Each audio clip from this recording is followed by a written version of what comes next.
A topic most of us would rather not talk about: depression and even suicide. We talk with a psychiatrist who helps treat depression in young people, but first, we start with the story of a 21-year-old Nebraska woman who tried to acknowledge her mental illness, but couldn't truly embrace the treatment or those reaching out around her. Where the sandhills meet the plains, little towns dot the prairies, and communities like Alliance celebrate their heroes. One of them, Miss Shadron, 2018, Kalia Nelson. She's just so genuine. At 21, she was set to compete in the Miss Nebraska pageant this summer. Caretaker. I always wanted to take care of everybody else and make them happy. To visit their daughter, they travel a mile from their home in Alliance, Nebraska. It's tough that somebody so beautiful is covered with snow, you know, in a casket. She was like an angel on earth. Mark and Chardell Nelson say that depression is deceptive. Doesn't seem real. Kalia was on the cheer team at Peru State College. Beautiful. She was studying to be a teacher and school counselor. Kalia's dog Charlie lives with them. We found her on Sunday. We saw her alive on Saturday. Her parents discovered her body in her dorm room. She took her own life. They don't get how it affects so many people. And how it rips your heart. A piece that will never be replaced.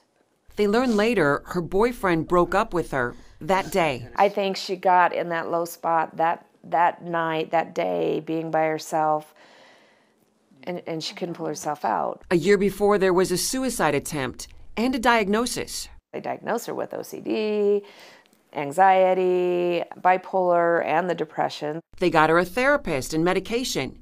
Kalia, a perfectionist, insisted she was in charge of this illness. She said many times, you know, I can take care of this. You guys try to push me to do, you know, you're always trying to control me. I'm an adult. I can take care of this. I mean, everything was just so easy for her. But even her pageant mentors are learning Kalia lived with a secret. You see this smile, you see somebody sad, you see somebody that's put together, you see somebody that's a mess. You have no idea what's going on in their lives.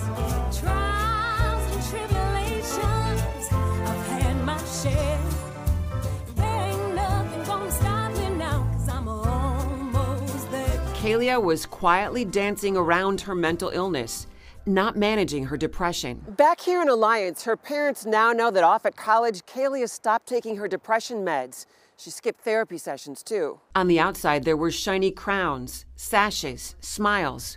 But inside? It was deep darkness at times. In the limelight, publicly, Kalia made mental illness her pageant platform. I actually just recently published my own children's book over my platform because I feel like that's the best way to address my topic with young kids, to give them something bright, colorful, and kid-friendly to introduce my topic. Her story isn't over, and I need to keep that going. Now her parents are using Kalia's own words to continue her legacy. Is there something wrong with me, or why else would I feel this way? I just don't understand. This is Kalia's former 5th grade class, and here they share the book their daughter wrote as a student teacher. I finally know what is going on with my mind. It's called depression and anxiety. Maybe Kalia was trying to understand the illness herself. Even though you have mental illness, you can save yourself, most importantly. Probably the message we want to get out there is it's not a bad thing, okay? If you guys are feeling sad like that, you need to talk to people. Mark and Chardell leave the children with words they wish they could share with their daughter. And there's so much love in the backgrounds of your lives that goes on every day that you don't really see, but it's there. I guarantee you, it is there. And it is so important that people who live with depression have that family support. Kalia had it. There's a new study out from Blue Cross Blue Shield of Nebraska. It says women are diagnosed with depression twice as much as men, and young people in Nebraska have the most dramatic rise in numbers since 2014, with a diagnosis up 37% for ages 15 to 20. It's up 40% for ages 21 to 30. Nationwide, about 7% of people have had at least one major depressive episode. The World Health Organization says 350 million people worldwide suffer from depression. It is the #1 cause of disability. But it's the surge in teen depression that has caught the attention of mental health professionals. They think the spike is driven in part by our cell phones and 24/7 access to social media. As KETV Newswatch 7's Cole Johnson shows us, that access can leave you with a warped reality. We know it all too well. You have a few minutes to spare, so you open up social media. It's a habit for most of us. But mental illness professionals in Iowa say logging onto these platforms could damage your overall mental health. It's almost like a drug, needing that constant reward. A recent study from Blue Cross Blue Shield says between 2013 and 2016, there's been a 33% increase nationally in major depression diagnoses. So what I'm looking for is not just a bad day or two. I'm looking for a persistent pattern over time. But it's an even bigger problem for younger generations. Millennials saw a 47% jump in teenagers, even higher, with 63% more diagnoses.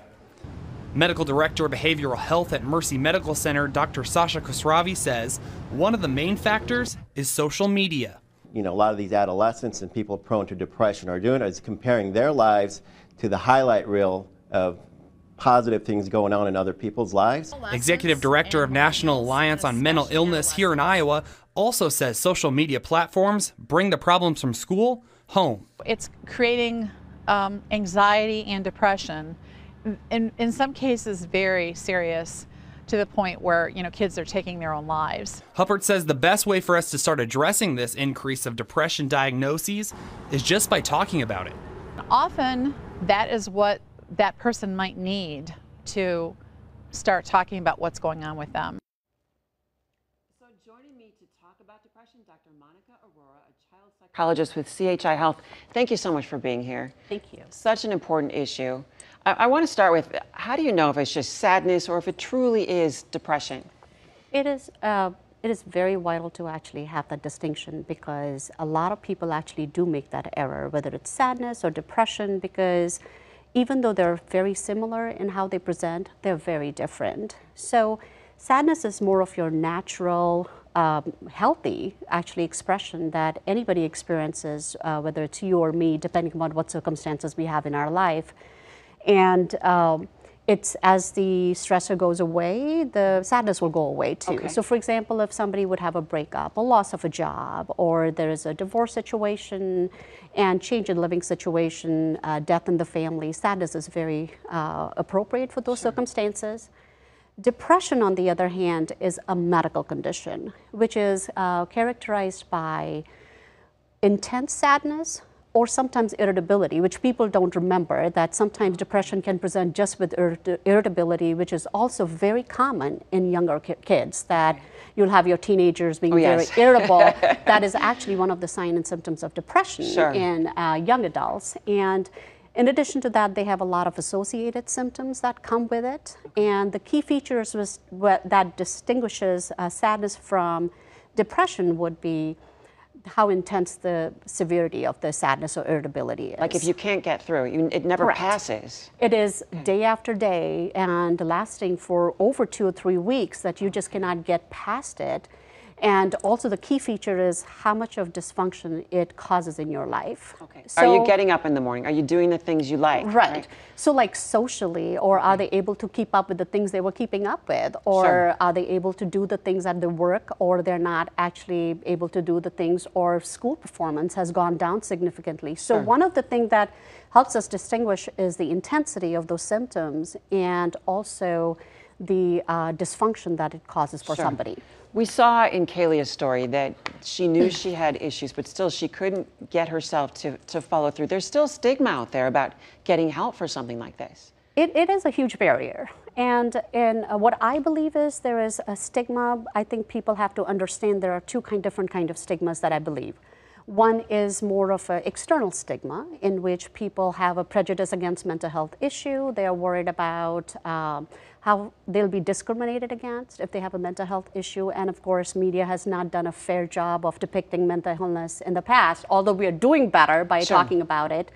So the people don't want to come across as being seen as weak or not competent. But then I do believe there is an internal stigma It's what you accept this illness as. And sometimes the barrier in getting help is not just public stigma or external stigma, is also whether you believe that you're complete or not. Right. And so they don't want to go up and say, hey, I feel weak. Or I'm flawed. I'm flawed. You're right. Yes. Okay. So I think we have long ways to go on that, Sure. but I do believe there is definitely stigma that affects people's ability, whether it's internal or external or internal, to get the help that they need. We're trying to get help for these young people, which their depression is growing in enormous numbers. Right. At the same time, we want to launch them as independent adults. How do we manage that kind of care? You know, I think it's a very good question, but also the most difficult questions in this scenario, because you know, you want the kids to be independent and grow and be able to cope with their life and stressors and accept their mental illness and, you know, get comfortable with that. But also you don't want to infantilize them or treat them as kid, because then it doesn't help their internal stigma in which it validates that there's something wrong with you. You need help. I need to help Correct. you. I'm the one to do it. Right. Okay. And I think one of the key factor comes is that as a parent, if we could kiss and make it better, we would have done it. Absolutely. So we Yes. always think like that. But what happens is to find a fine line between what assistance they need versus what you think they need. I think that gets into a power struggle. So have you them end up help to solve the problem. Right. Okay. So basically, we are talking about collaboration or partnership with them and finding the right balance. Sure. I want to talk a bit about meds, and there are lots of medications for depression. I think a lot of people think, gosh, I'll take this and then I'll feel better instantly. But what is the reality, doctor? Medicines, do they work? Absolutely. If you pair a right candidate with the right medication at the right dosage for the right amount of time, you will see improvement. And actually, they'll do very well. There's a lot of research that indicates that. I prescribe medications daily, and I do believe there is a role for medicines to play. But also, I want to be very careful, especially when we're talking to young adults, that these are not happy pills or fixed pills. Right. You know, we live in a world of instant gratification. So I think sometimes the barrier is that these are not Tylenol or aspirin. You have a headache that you take the medicine, it's gone. Right. So it comes down to this is not how it works. So it needs a lot of education about that. So, and I would think too, we're sort of running out of time here, but some give and take with your doctor. Hey, I'm not feeling right. This is not working. It's been 6 weeks. Can we try something else? Can we do something else? And you're open to that, right? Absolutely, absolutely. Not every medicine works for everybody, and you know, if one medicine is not working, there'll be another medication we can try. Right. So I guess it's a matter of actually communicating that to your providers. And not giving up. Not giving up. Thank you so much, Dr. Aurora. You're so very welcome. helpful. Thank you. Well, depression is real. It is treatable and manageable for life. Here's Kaylee, a school counselor and mentor, with some words of wisdom. There's nothing that is so bad that we can't work through it. We will get the right people, we will get the right things that they need, we will, you know, there's nothing so bad that we can't work through it. And experts say depression in some cases must be managed for life. Many times a patient has to try different medications, as Dr. Aurora said, find that therapist that gets you and find that combination that works for them. Most important, you have to try not to deal with mental illness in a vacuum. Talk it out, tell somebody. Don't give up. And remember that suicide is never an option. The Boys Town National Hotline is open right now. They have trained counselors, resources, and guidance. You're going to hear more about the hotline in just a moment. If you need help, you can call them at any time. It's 800-448-3000 or go online to yourlifeyourvoice.org. We'll be right back.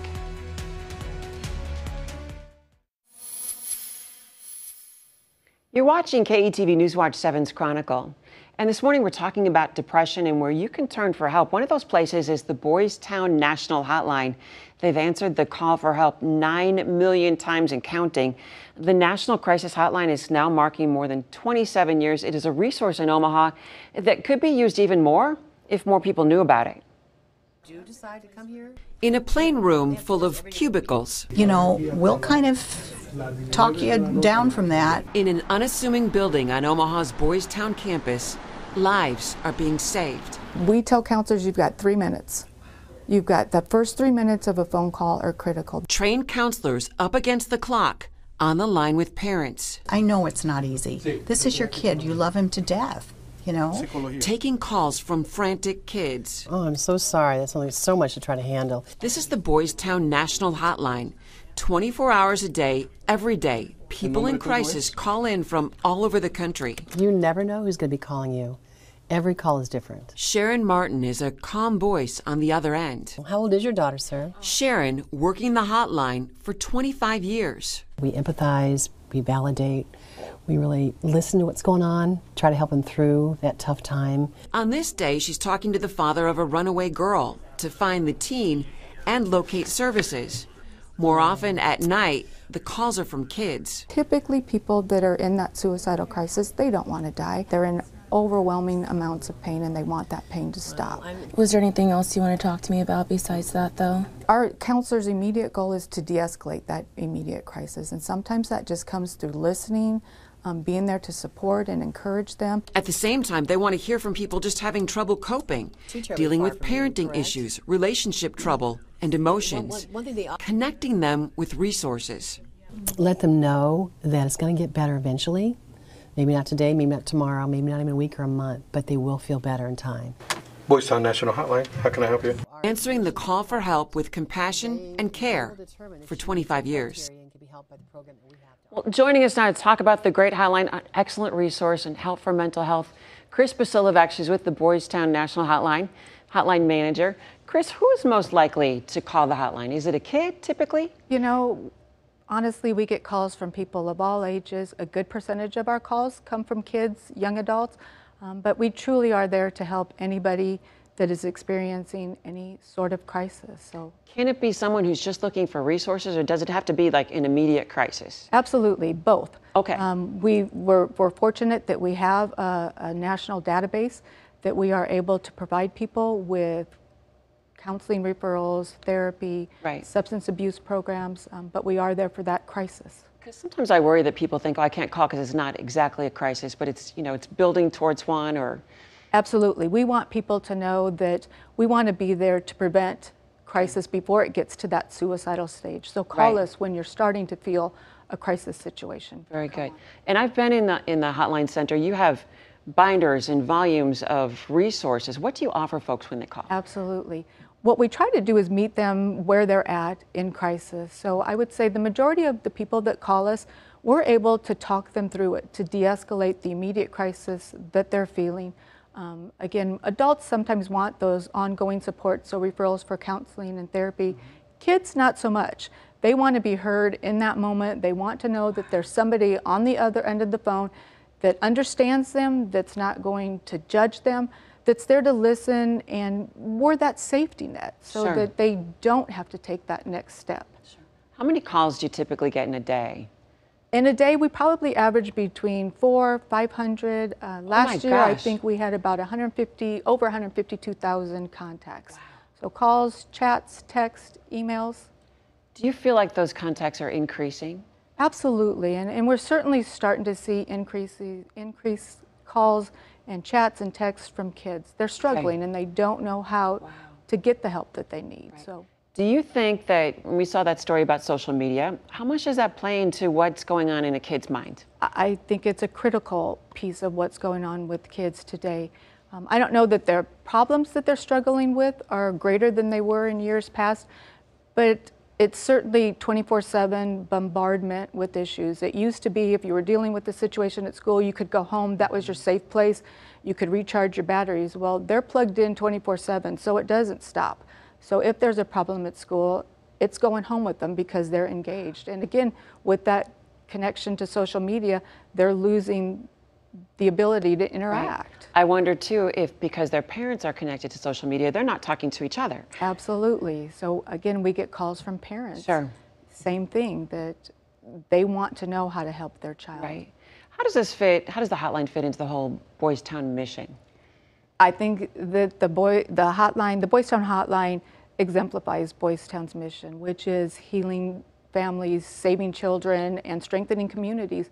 We are a nationwide free service for people that's there when they're at that moment of crisis and they have nowhere else to turn. And I'm just curious, do you ever hear from people who've called the hotline and you helped resolve an issue and you found out later that everything was all right? Absolutely, and quite honestly, that's what motivates us, that's what keeps us going. The work that our counselors do is difficult. Just last week, a parent contacted us to let us know that their child picked up the phone the previous week that was in a serious suicidal crisis, and the parent wanted to let us know that that child was alive today because that phone call was made. So it's why we keep doing what we're doing. Right. It's got to make you feel good. Absolutely, absolutely. I want to give that number out because it is so important. It is 1-800-448-3000. And then a lot of people contact you through the website too. Again, another hallmark of Boys Town is empowering kids to let them know that they have the tools and the skills to solve their problems. Crisis is going to happen for our kids, and we want them to be prepared that when that crisis happens, they have the resources. And Your Life, Your Voice is packed with tips and tools that kids can use to, again, stop crisis before it gets to that suicidal So it's state. yourlifeyourvoice.org. Absolutely. And then I know that there's a texting feature too where you can text with a counselor. You don't have to pick up the phone. Again, kids aren't necessarily comfortable, so There you go. we try to engage them through text. Meet them where they're at. Okay. Absolutely. Chris, thank you so much. Thank you for Excellent information. We'll be right back with some final thoughts. First, thank you to all our viewers for the past 3 months on Chronicle. We've featured all the candidates in the election. We appreciate you writing in. You can share your comments, email us here, news@ketv.com. We'll be right back.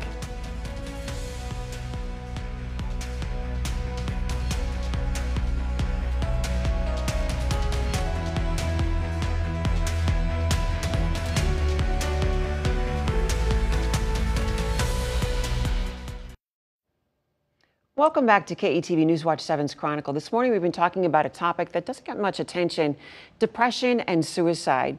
And we hope that this past half hour shed some light on the topic and lets you and others know that you are not alone. Before we go, a reminder of the signs and symptoms of depression. You might experience feelings of sadness or emptiness that don't go away within a few weeks. You might have anxiety and restlessness, anger management issues, a fixation on the past or things that have gone wrong. You might also notice changes in sleep, either too much or too little, a sudden weight gain or loss, or a lack of interest in things you used to enjoy.